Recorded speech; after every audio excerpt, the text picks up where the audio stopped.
বন্ধুরা, সম্পূর্ণ পর্বটি দেখতে চাইলে সাবস্ক্রাইব করুন। বিয়ে তো মিটল, কিন্তু আসল খেলা তো সবে শুরু। কুসুমের পায়ের এক পাটে নূপুর, আর তাতেই নাকি লুকিয়ে আছে অতীতের এক ভয়ানক সত্যি। যেই নূপুর দেখে ছোট সাহেব আয়ুষের পায়ের তলার মাটি সরে গেল, সেই নূপুর আসলে কার? কুসুম কি তবে সাধারণ কোনো মেয়ে নয়? তার আসল পরিচয় জানলে আপনিও চমকে উঠবেন। আজকের ভিডিওতে থাকছে টান টান উত্তেজনা, তাই এক সেকেন্ডও মিস করবেন না। নমস্কার বন্ধুরা, কুসুম সিরিয়ালের নতুন পর্বে আপনাদের স্বাগত। অবশেষে সমস্ত জল্পনা কল্পনার অবসান ঘটিয়ে ঈশান আর অনুশ্রীর বিয়েটা হয়েই গেল।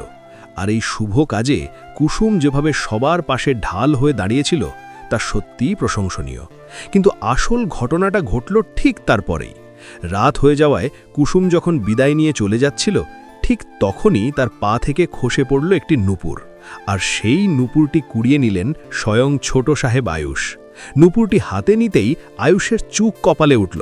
তার হাবভাব দেখে মনে হলো সে যেন বিশ্বাসই করতে পারছে না এই নূপুর কুসুমের।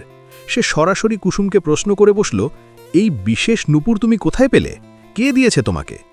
আয়ুষের এমন প্রশ্নে কুসুম নিজেও থমকে গেল। বন্ধুরা, ধারণা করা হচ্ছে এই নূপুরটি হয়তো আয়ুষের মায়ের কিংবা তাদের পরিবারের হারিয়ে যাওয়া কোনো সদস্যের স্মৃতি। তবে কি কুসুমের সাথে আয়ুষের রক্তের কোনো সম্পর্ক আছে, নাকি কুসুমই সেই হারিয়ে যাওয়া কেউ?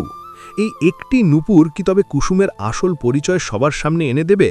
জানতে হলে চোখ রাখতে হবে আগামী পর্বে। এই নূপুরের সূত্র ধরে কি কুসুম আর আয়ুষের মিল হবে? কমেন্ট করে জানান আপনার মতামত।